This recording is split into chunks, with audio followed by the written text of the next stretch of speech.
Well, brethren, this is not an evening for me to speak to you about anything official related to the Allied Masonic degrees or to conduct any business virtually.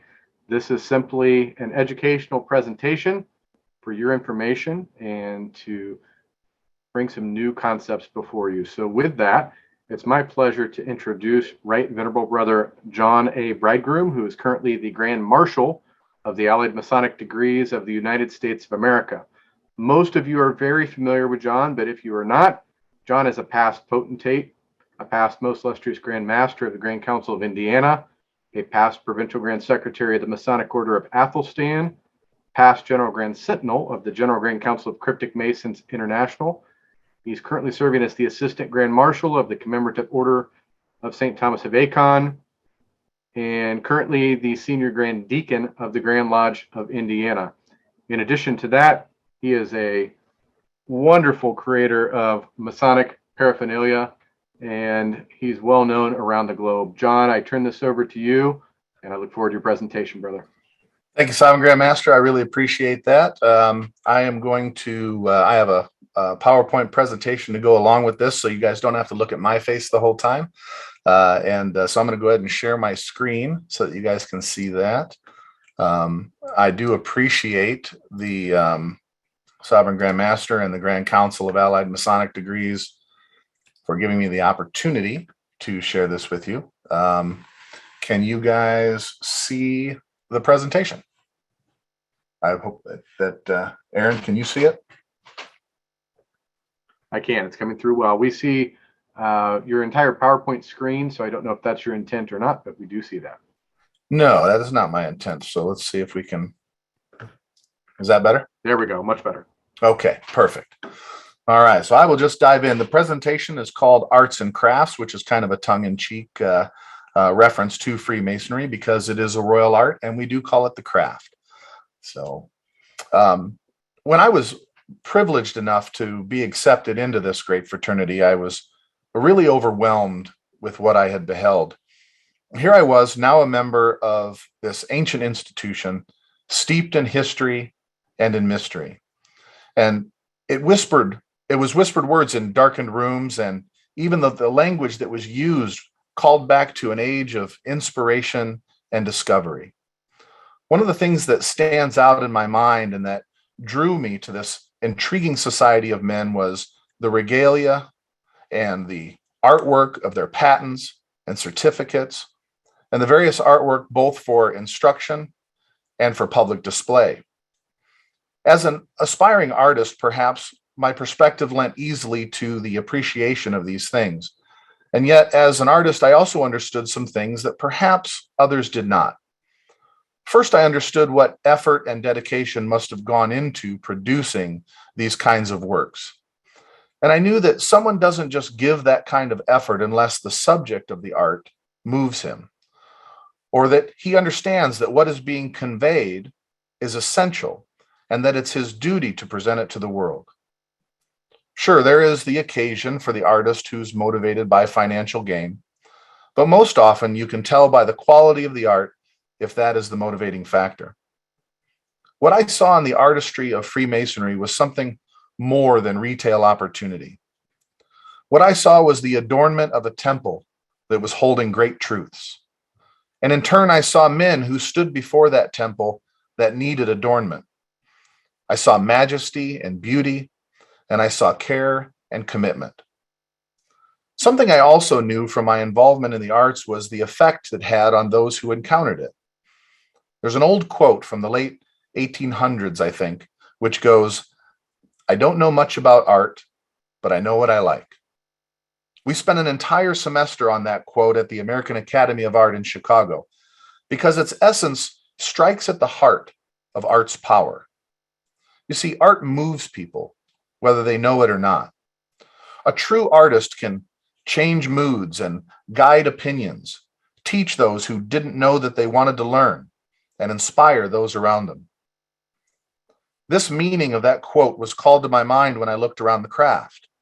The regalia, the art, all of it had a profound effect on the members of the craft, whether they knew it or not. Even now, I'm sure you can witness around the country or in your local town how differently people react to someone in casual dress compared to someone dressed in a tuxedo. If you add a quality apron and an officer's collar, you see it further still. Have that individual present a beautiful patent to a candidate, and you will see pride well up in him and respect in his eyes. So, what exactly are we discussing then? The category is fairly broad and certainly is continually expansive, defying anyone to contain it definitively. But it includes the charters for our beloved organization. It is the membership patents and certificates for various accolades. It is the jewels we wear to indicate offices held and honors received. It is the lapel pins we receive when used tastefully. It is the aprons we require to be properly clothed. It is the uniforms, the sashes, the cuffs, and even the summonses we create for our meetings. It can be the invitation letters we develop to invite worthy brethren to more exclusive memberships. These days, it should even carry over into our websites, our social media presences, and our email correspondences. This is, of course, only a piece of the puzzle when it comes to Freemasonry, but what I want to discuss with you this afternoon is why this piece is important and why we should all be invested in preserving it for future generations. Yet there seems to be a resistance to maintaining quality in the craft. If I didn't know better, I would be apt to believe that there was a grand conspiracy resisting quality in our great craft. Conspiracy is, after all, our thing, right? The reality is probably more like the phrase, all that is necessary for evil to triumph is for good men to do nothing. But it cannot be denied that a great apathy has fallen across the land when it comes to the quality of our presentation of Freemasonry. Imagine my terror when, as I began to accomplish some things in the craft and I was handed certificates designed in PageMaker and printed on the glossiest paper that could be found for the secretary's personal inkjet printer. What fresh new hell is this, I thought. And as an aside, what Gutenberg's press did for the expansion and dissemination of knowledge, desktop publishing and personal inkjet printing did to destroy our desire and capability for quality in these matters. But seriously, after witnessing these gloriously hand-drawn patents and charters of the past, I held in my hand as proof of an honor clip art surrounded by Helvetica type on photo paper. It hurt me, honestly, but more importantly, it hurt Freemasonry. Like I mentioned before about the hidden power of art, my respect for what I had experienced went down a notch or two. I firmly believe that this was not because I had a background in art. I believe that everyone who receives such things feels that way, even though that they cannot articulate it. They will only show you by their actions. Their actions will display their loss of respect, their increasing lack of interest, and the loss of wonder. Ask yourself if that sounds familiar. Perhaps the resistance to quality is driven by financial distress. I'm sure that there are a million arguments as to how we cannot afford to pay quality artists to do the work anymore, how we cannot afford to print on quality paper, we cannot afford to produce quality regalia. This has been perpetuated by the occasional retailer charging outrageous prices for anything with a square and compass on it. Some will argue that with shrinking membership, we need to be more fiscally responsible, and therefore we need to cheapen all of these aspects. I've heard it, and I've witnessed it with my own eyes. I once received a notice for an organization that described itself as an elite group, an invitational body that only invites accomplished Masons. And the letter was photocopied and even had whiteout on it to correct the date of the meeting. I didn't even know whiteout still existed. I have not returned to a single meeting to this day, not because the letter was photocopied, but because a photocopied letter broadcasts that your claim of selective character is a lie. This resistance to do our best or even to rise to the standards of the current time sends the message that either we do not know the difference or that we are bending the truth to sound better than we can actually offer. Either way, the result is the same. The young man looking into Freemasonry today will see the difference immediately. And we should see it too. We should not be content with less than our best. Okay, I know this is getting a little preachy, so let me get a little philosophical for a minute. Let's talk for a minute about the art of creation and how it inspires us. This aspect of Freemasonry should be natural to us. After all, our entire allegory revolves around us being builders of our own spiritual temples. We fill our craft with symbols used to form, erect, and beautify. And in fact, what we are developing is a finely detailed idea that is intended to perfect the character of man. The act of creation, in my opinion, is the divine act of man. To create something, art, music, structure, or form, all begins with a unique idea.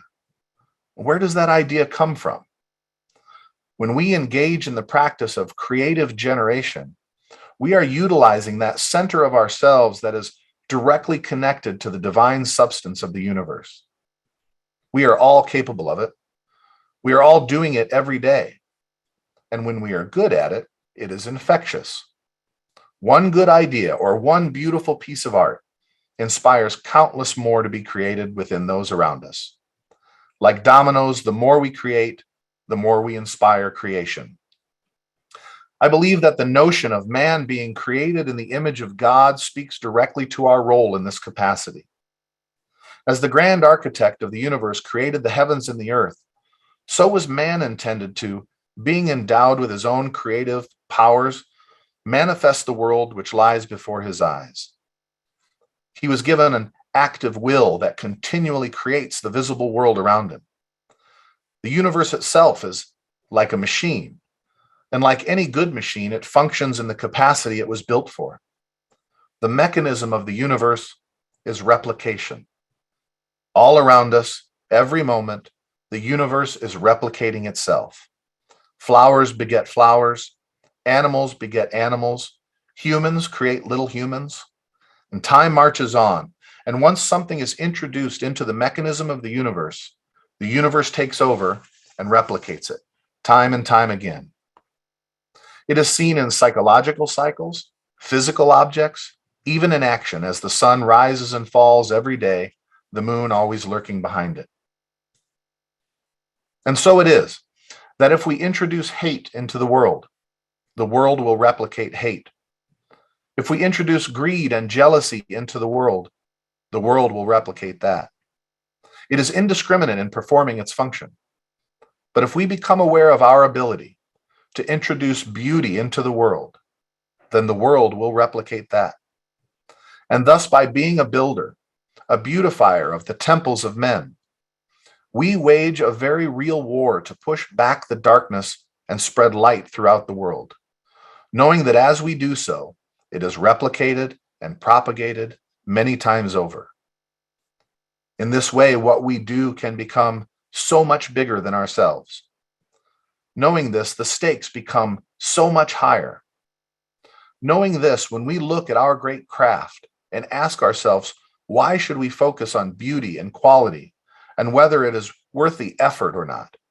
You cannot help but wonder where we might be in future years if we utilize the mechanism of the universe to broadcast this light to our fellow men.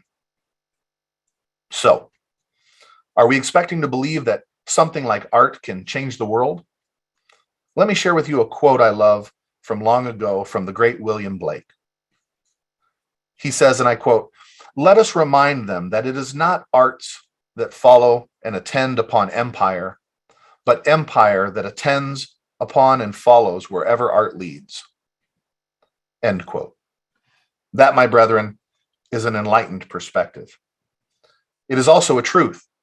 Blake understood that when man has a vision, and that vision is expressed in all of its nobility and grandeur, it cannot help but change the course of things to come. Most great societies that we revere, that we identify as enlightened, are characterized by the arts. The height of the Roman Empire, the Greeks, the very climb out of the Dark Ages and into the Renaissance is remembered by its great artists and its philosophers.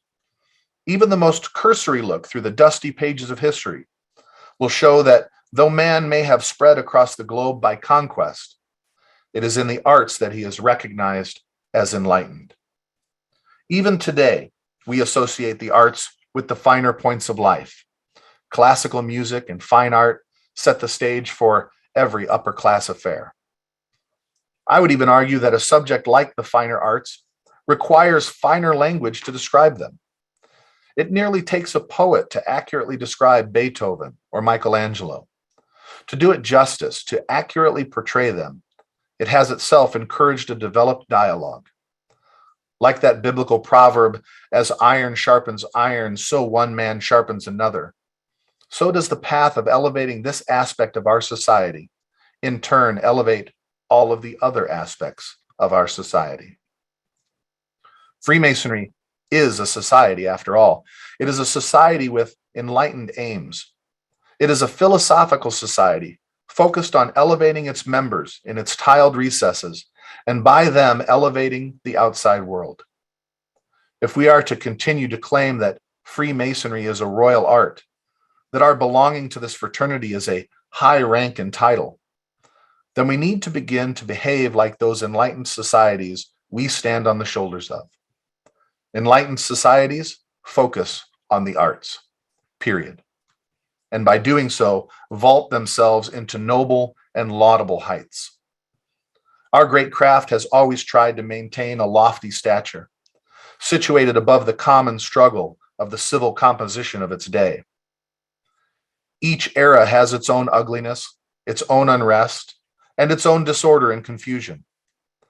Freemasonry brings order from that chaos, beauty from that ugliness, and is supposed to provide a peace from that struggle by enlightening the mind in such a way that the darkness of ignorance comprehendeth it not.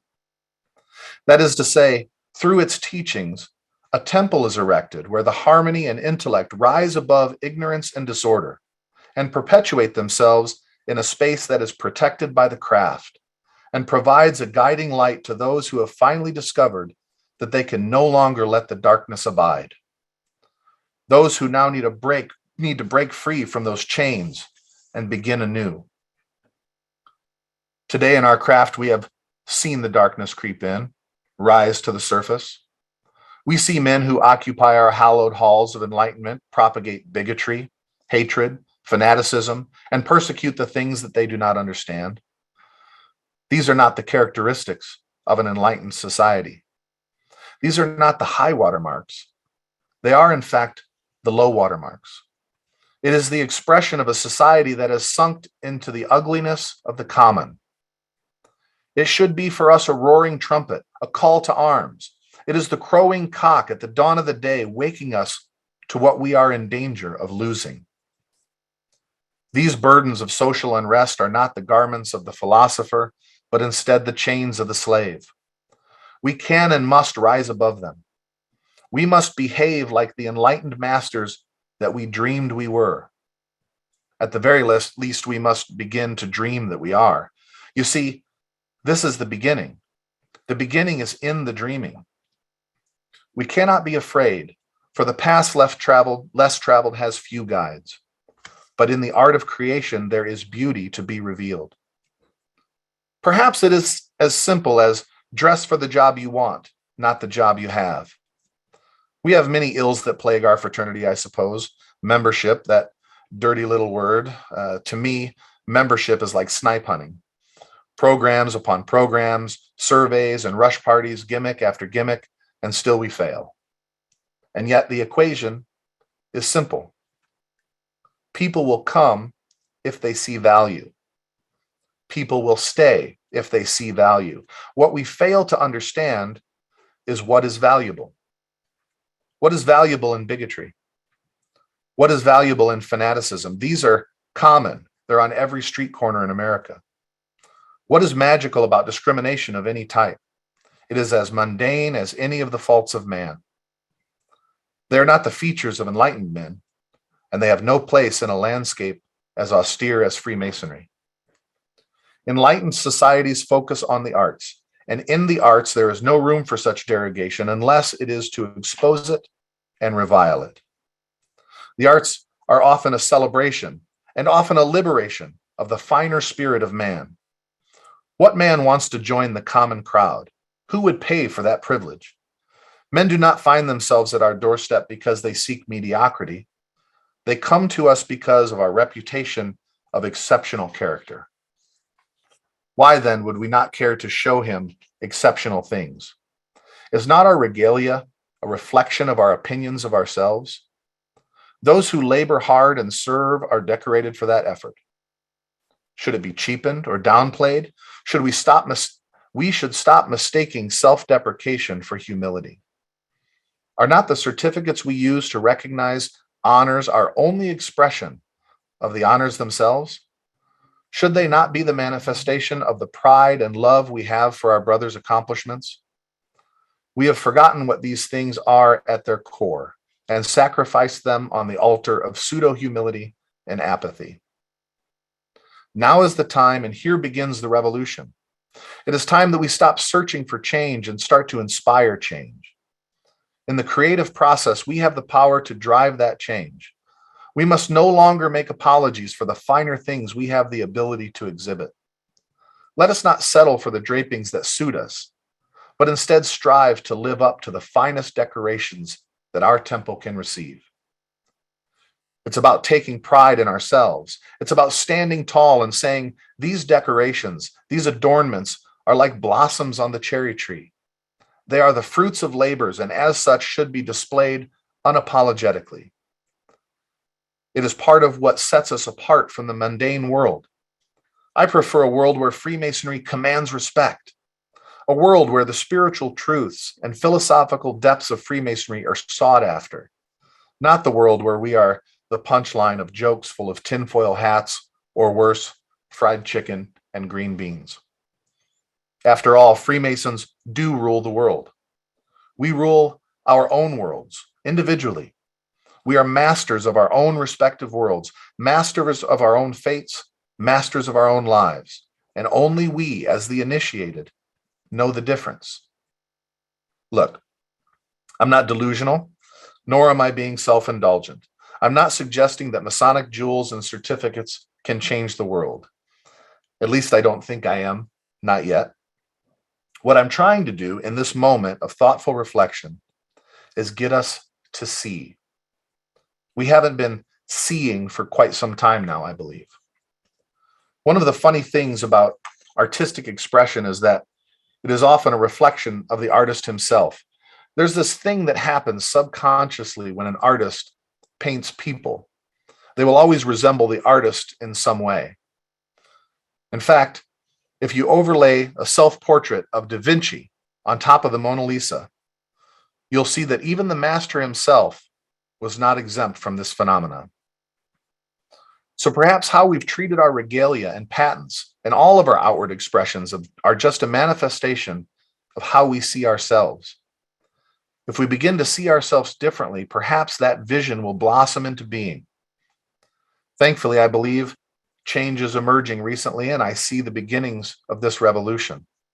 There are men among us who are demanding quality, and there are a few who are beginning to provide it. There are a few brethren who are working tirelessly to show that quality and inspired design can still be had within our craft. In some places, we are seeing a revitalization of a lost art where it comes to Masonic aprons and other accoutrements.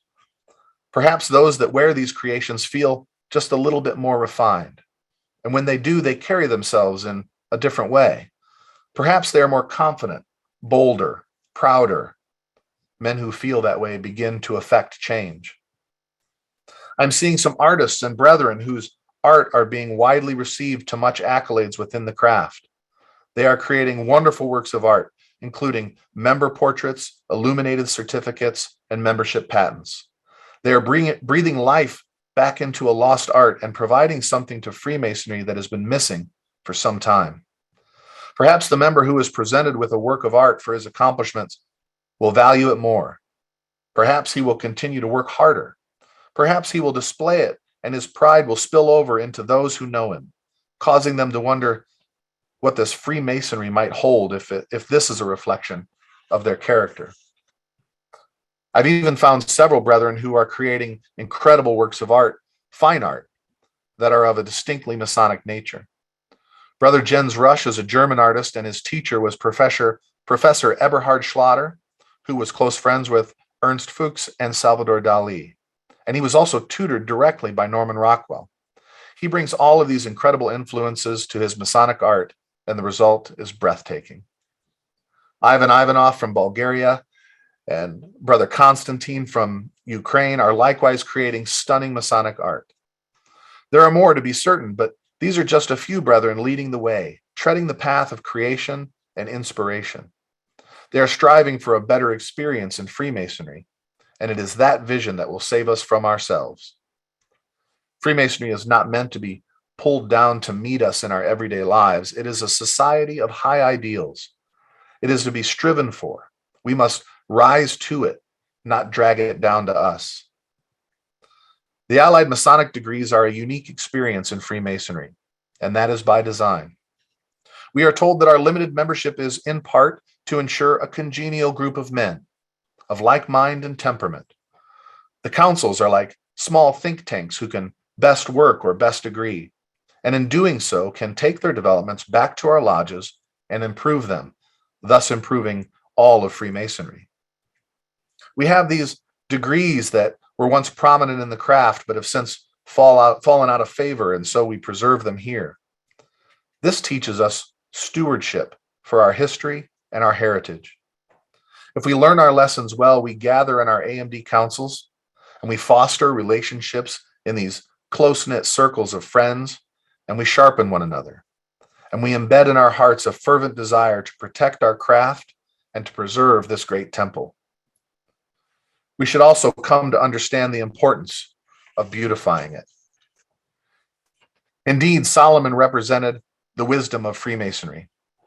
In his example, we see how well designed the temple must be. We see how harmony and peace prevail with a keen intellect and a detailed plan. The king of Tyre, our picture of strength, felling the timbers for the construction and overseeing the craftsmen, supporting Solomon in every aspect of the endeavor. But it is Hiram Abiff who represents beauty. It is he who adorned the temple and drew the plans, and it is he who we each represented on that fateful day.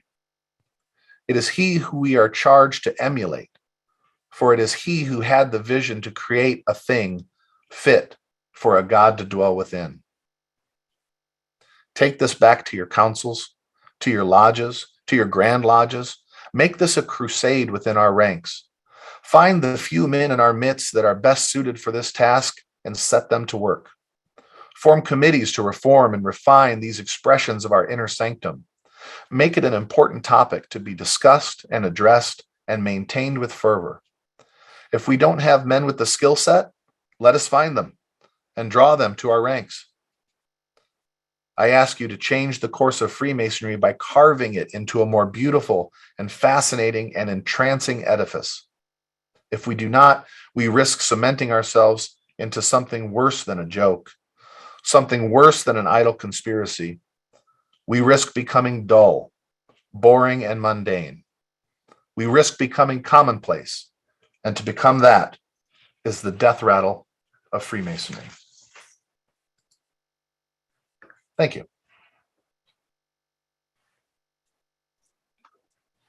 Brother John, that was outstanding. And brethren, as you could see, that wasn't mere entertainment, that was a call to action. And I challenge each of you to take away from this presentation something that you can use to inspire those in your individual councils and indeed the other Masonic bodies in your area. Thank you, John. With that, Thank you for the I've opportunity. I opened up. appreciate it. Absolutely, absolutely. And with that, brethren, I've opened up the ability for you to unmute yourselves. And so if anyone would like to begin with any questions or comments for Brother John, I would encourage that.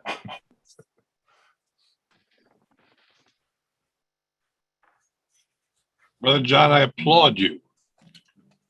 Excellent presentation. Thank you very much. I appreciate that. Thank you. Hi, Brother John. I'd like to repeat that. My name is Thomas Metcalf. I'm a past Sovereign Master of William A. Besson Council number 363 in Florida in Gainesville.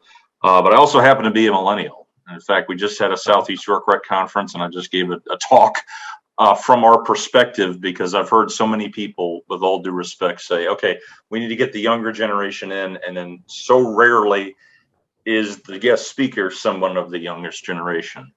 Sure. That Yeah. said, I want to say that you touched on the art of Freemasonry very well. That was a key part of what I talked about. The other people, few as they are at that conference, all said that's what we want too.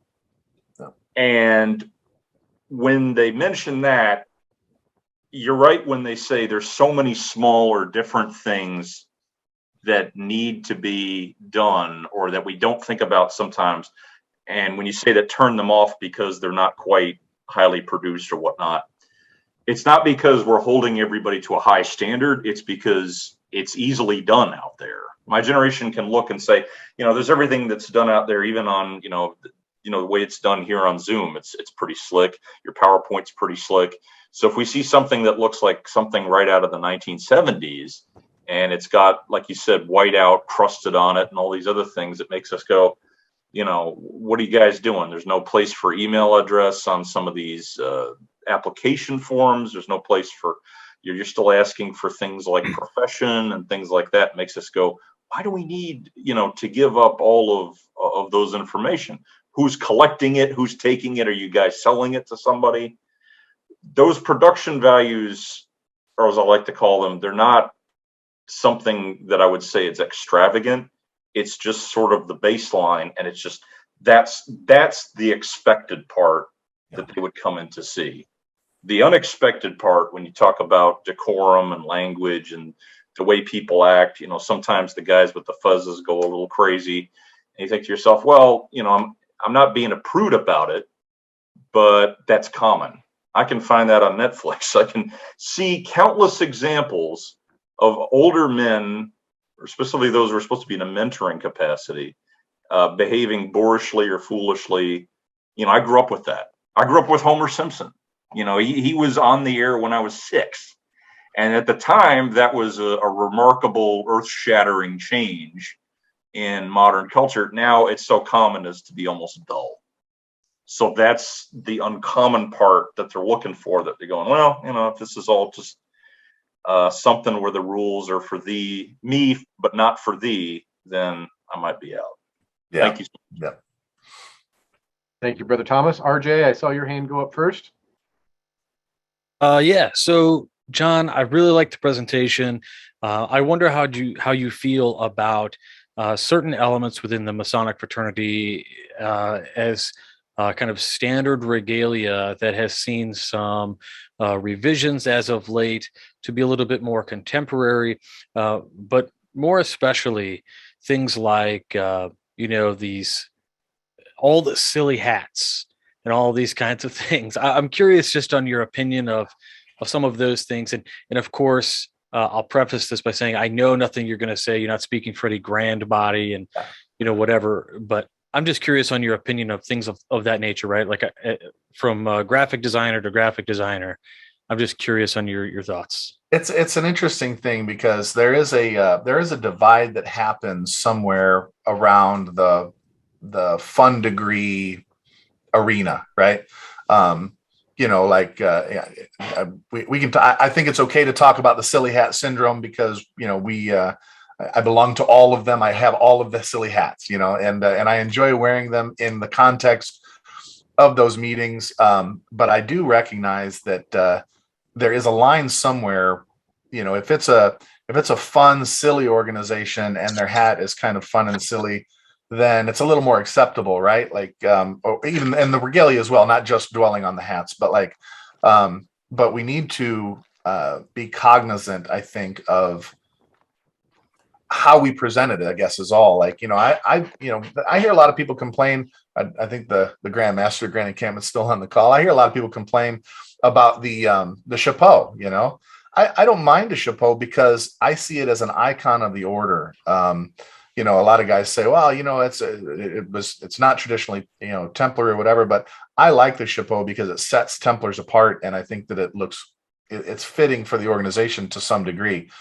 So those things don't bother me as much. My concern is more on it being quality and trying, and like when it comes to those things, my argument is less about should or shouldn't we wear those kinds of things, and more about we should be wearing them publicly more. You know, I used to say to guys all the time, you know, we were at, you know, Grand Encampment triennial one year, and okay, we're gonna take all of our stuff off so we can walk down to dinner, you know, or walk back to the hotel. And I said, what's wrong with wearing it? I'm proud to be a Templar, and I'm proud to walk down and do that. You know what I mean? Or I'm proud to be a Shriner and wear my fez in public, and whether it's a parade or whether I'm just walking down the street when I'm at Imperial, because it should embody the regalia embodies the respect you have for the organization, right? That's kind of what I'm getting at, is that they're manifestations of our pride. And so we shouldn't be ashamed of them or be trying to hide them, if you know what I mean. I don't know if I'm answering your question fully, but. No, I think you answered the question, and you also went into an area that I was going to have a secondary follow up, which was about necessarily the quality of items out there. It's no secret you can go on Cafe Press and order any number of weird designs and just a generic square and compass clip art stamped on something and call it a gift. Right. But yeah, absolutely wonderful work here. Really enjoyed the call to action, and I think it goes beyond even the allied Masonic degrees to the decorum and attitude that should be in the Blue Lodge or the Symbolic Lodge as well. Yeah, and I think, I mean, a lot of my comments are really maybe rooted in Craft Lodge and sort of, Freemasonry, core Freemasonry, and its closest companions, I guess, as it were, because that's where I see a lot of, I don't know that I could make the case, like, let's say AMD, for example. I don't know that I could make the case that there's like, these incredible patents or things like that existed in the past, but certainly in craft Freemasonry, we know that to be the case. We see them, we have them, and it just fell by the wayside somewhere, and I'm not sure why. Because again, I look at it as these are the manifestations of our pride for our brothers and the things that they've accomplished. You got a guy, give him whatever the name of the Lifetime Achievement Award thing you're giving him at your local lodge or whatever, and you hand them something that you downloaded off of the internet and you print it out on this glossy paper. I don't know that there's a disconnect somewhere. If you were to look at that and say, this fully represents all the love and pride I feel for my brother who I'm trying to recognize, you would see that that's not what it is. You know what I mean? It's like, it falls short, and we should do better, So. Thank you. Brother John, I'm going to stick in my nose here a bit. There's a brother with us this evening. His name is Brett Gordon. He's from Florida. He has a PhD in some sort of philosophy sort of stuff, and you touched a lot on philosophy. So I'd like to ask you to ask him to give you some of his opinion. I don't know why I got called out on that one, brother Bridegroom. Because I know you. I know. I'm just like, I don't. First of all, I will say, fantastic presentation. I absolutely agree. I've seen this. I don't know whether I've talked with you, John, about this, but I know I've talked with others. And I've seen these little steps, and I haven't even looked at it from the regalia standpoint. But my wife's a calligrapher, so she makes these wonderful documents, and I would always think, wow, how come my patent doesn't look like this awesome thing that even my college diploma looks better than the patent I'm getting, from some of the things in Masonry. But I think this goes even further with like the food. I remember hearing my dad talk about his lodge in the 50s where they would sit down and have china, and my lodge has china. We bring it out once a year. And I think to myself, why don't we eat on that every single meeting? Well, we got to clean it. Who wants to stick around cleaning it? Who wants to pay for the dishwasher to clean it? It's much easier just to eat with paper plates and forks and have something you can. So, I mean, I think it's, you scratch the surface, but I think it's the entire way we look at our fraternity and the value we get out of it. And are we really proud to do it? And if we were, would we be eating on paper plates, getting the mimeographed, the thank you notes and stuff like you pointed out? I think vigilance is the word of the day, right? Like, I mean, it's easy to fall. I mean, you can't exist in a constant state of elevated, mindset. We go there when we come to lodge, right? It's hard to maintain that level, and so it's easy for guys to fall into what you're talking about. You know what, it's easier here. It's all the same guys, but you have to be, I think, for the growth of the fraternity. Obviously, if you got 5 guys and you want to sit around and eat off paper plates, that's your thing. I get it, but you're not growing anything by doing that, right? Because you've allowed it to become commonplace and it won't attract anybody, right? So I think that, this concept sort of speaks to the heart of growing the fraternity in a way that fulfills our obligation, which is that of being a steward of this tradition for a new generation. Each one of us that came into Freemasonry, what we became immediately was a vessel to carry this tradition to a new generation of people.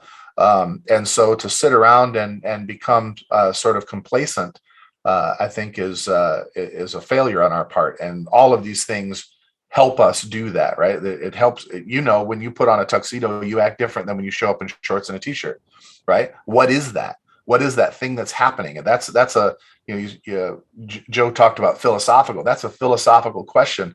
What is happening to me and the people around me when we elevate these things, and why is it important? Dwayne, Dwayne, I think you had your hand up. Yes, gentlemen.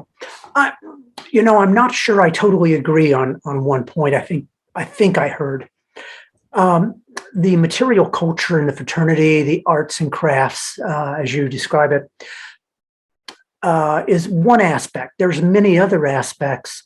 How do we feel about the charitable efforts of the fraternity? How do we feel about the philosophical?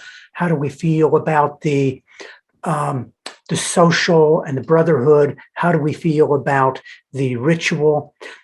And the changes over time in how seriously any of these areas are addressed, I would not call it a progression. I would not call it cyclical either, but it does change up, down, around over time. Getting more specific to the presentation tonight, I'm not sure that the trends we're currently seeing are downward in the case of material culture. If I go, and I don't go regularly anymore, but I used to go to Imperial Shrine sometimes. I go to Grand Lodge of Indiana, of course. I've been going to Masonic Week for close to 30 years. And John, I think you know that one of the things I always do is go around and have a very close look at all the vendors. And I'm not there to just load up my bag to bring home stuff. I'm there to see what people are looking at, what people are buying.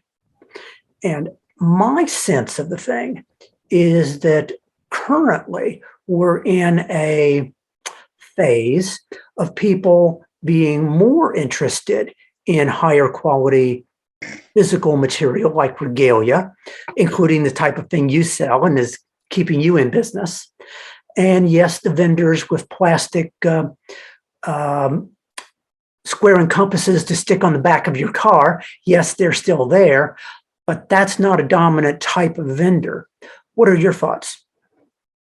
I agree with you that the trend is actually, I don't think that it's really trending down right now. I think it's trending up. And I think more of my intention is to encourage that and to try to foster it, because when I came in, some of the circumstances I talk about in the presentation regarding the notice that I got, that was very early in my journey in Freemasonry. And certainly, you've known me for a long time, Dwayne. You know that I've had in my local area, I've had a strong influence in trying to push all of these things to be a little bit cleaner and a little bit better.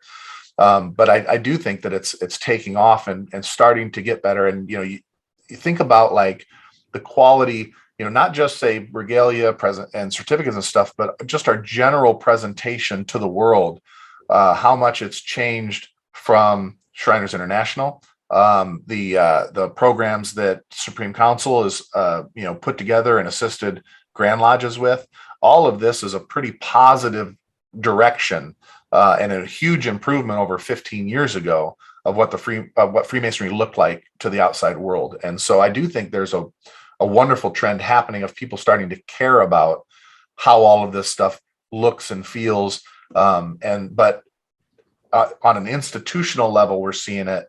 I want to see it embed itself at the local level, where every Master Mason's thinking about it and caring about it, and lodges are pushing it as well.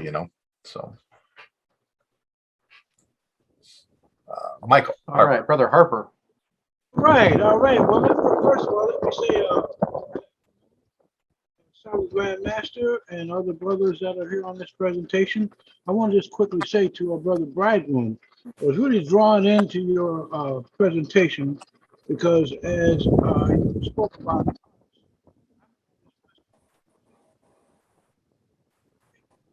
Did we lose him? Brother Michael, we've lost your audio. And pardon me? There we go. Your audio cut out. We heard what sounded like wind noise, and then you cut out. Okay, I had a fan in the background. I hope this is better. I just wanted to quickly say that by being a musician, I agree with Brother Bridegroom with your statement how art moves people, just like music moves people. How many of us would have to agree that looking at a particular art piece that we might like or dislike, we have a feeling depending on how the shapes and colors are put on that canvas. Just like when you listen to a piece of music, the way that the harmonies either go together or don't go together, the tempo, the whole thing about what music is, the magic that it presents, it is very, very magical and it moves people. And I'm listening to your presentation and I thought it was a call to arms for all of us to try to get maybe more involved with art, with the expression of how we feel, even in our schools, which is my biggest beef. Schools don't even teach art and music anymore, or humanities anymore. And you can always learn how people lived, how they're living now, by how that free will is expressed in art and music and other forms of art. I thought your presentation was very, very, very enlightening, and I appreciate it. Thank you very much for allowing me to speak. Thank you, Brother Michael. I really appreciate that. And, I think that, the way you framed that, it's also important to know that music was an essential part of Freemasonry for most of its life. We've seen that also disappear out of our lodges to a large degree. But if you've ever had the opportunity to sit in a degree or a ceremony that incorporated some of the powerful music, it does change the dynamic of what we experience. So certainly does. Daniel? Brother Bridegroom, thank you so much. Excellent presentation. And of all the people in the world, I think you're totally exclusively qualified to have this discussion. But I was really wondering, and this is something I've run into since, I joined the craft. You talk about inkjet printers, but now, we've got the internet, we've got social media, we have anybody can throw up a website. And what are your feelings about how we're progressing with our appearance and our image and our art on both online and in social media? I think it's getting better. I mean, obviously we luckily passed the days where, you go onto a lodge website and there's like MIDI music, and when you do your cursor, the stars, sparkle after it, so I do think it's getting better. I don't think it's quite, it's not quite professional enough, I think, maybe across the fraternity, but it certainly is there in instances, which is good, because if it starts happening somewhere, it can, seed it along the way. But it's, I think that's a tricky thing because, for example, in Indiana, we went through a period of time, this has probably been 10 years ago, where the Grand Lodge tried to create a program to allow any lodge who wanted a website, we build it, right? And it started out okay, but it just sort of all kind of fell apart. Of course, you've got one guy maintaining it, and then he gets out of the business, and now nobody's got the passwords. You know how it goes, But one thing I do think is important about it, and this is why I think, love or hate what the Supreme Council's done with the Not Just a Man, a Mason program, and I know some people, love it, some people don't like it, but the one thing it's allowed us to do in Indiana, which I think is great, is to provide materials so that Freemasonry in Indiana looks the same, whether you're in Southern Indiana or Northern Indiana. right? So no matter where you're at, the presentation is the same. And that's probably a bigger point on that than anything else, is that we should have a unified look to present to the public when we're talking about dealing with people who don't know what Freemasonry is. And they helped us provide that, I think, in a very strong way, and in a very appealing way. So, you could do it on your own, but you need to do it. You know what I mean? So I always say, before you lambast, this program and say, I don't really like it, well, what are you doing on your own?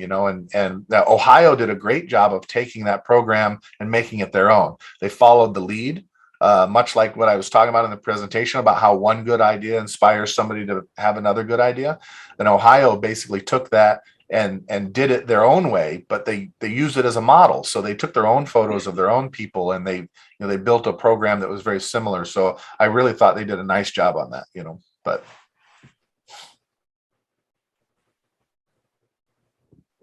All right, brethren, I don't see any other hands raised at this time. If you'd like to speak and you're not sure how to do that. Looks like Ed Morris wanted to say something, maybe. Yeah, I got a quick comment. Unfortunately, I missed the lecture because I came in late, but we're talking really about how do we present ourselves.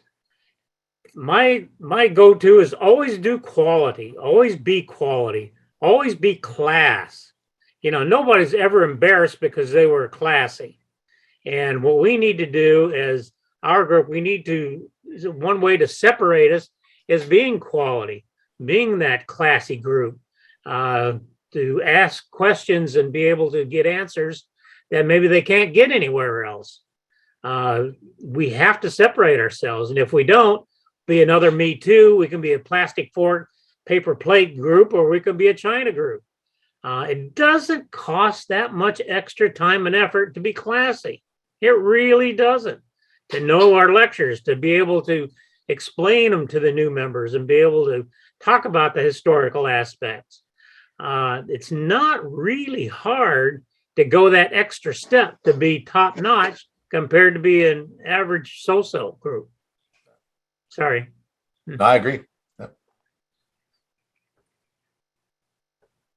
Any other questions or comments regarding John's lecture? All right. Well, on behalf of the Grand Council, I would like to. Aaron? Sorry, Stan. Yeah. John, I agree that perception is reality, is a person's reality, and the quality of the regalia and the quality of the material that we present to the world are the way people look at Masonry in general.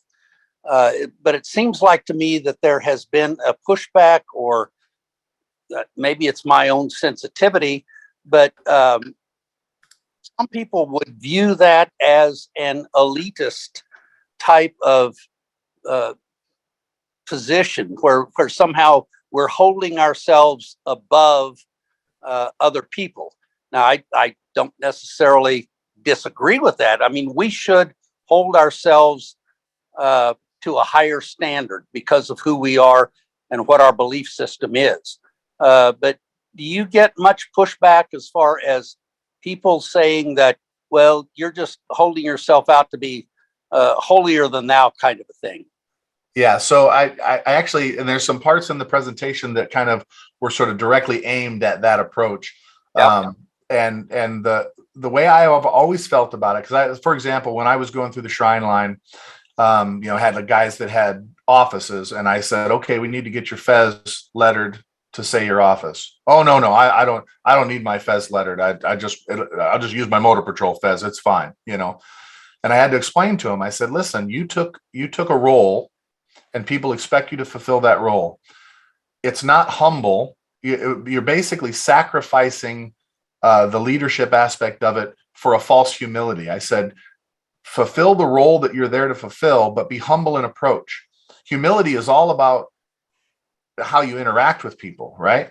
Right. If you're wearing a collar and an apron because it's the role that you're filling and that's the leadership role that you have, and you are approachable and everybody's willing to, you'll talk to anybody, you'll give them the details, that they need, they'll come to learn that this isn't haughty. This isn't trying to set myself apart from you.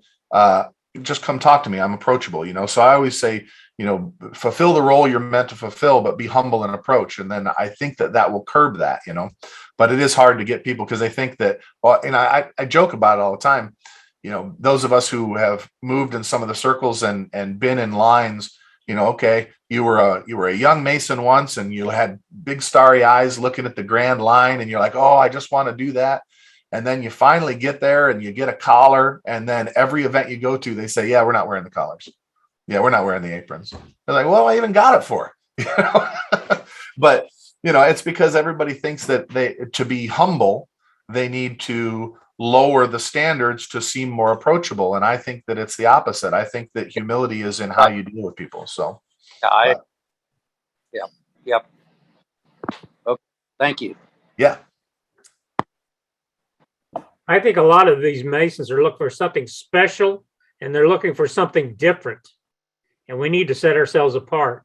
If we're trying to be a me too, with, like you said, with the plastic fork and spoon mentality, then we're not special. We're not anything different. So there's no reason for them to join and stay members.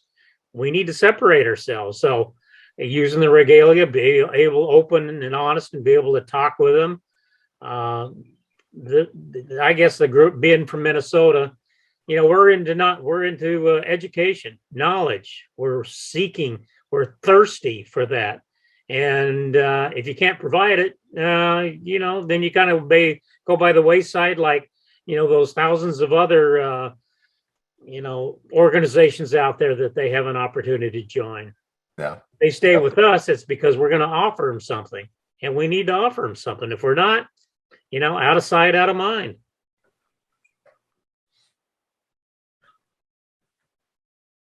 All right. Any other questions or comments for John?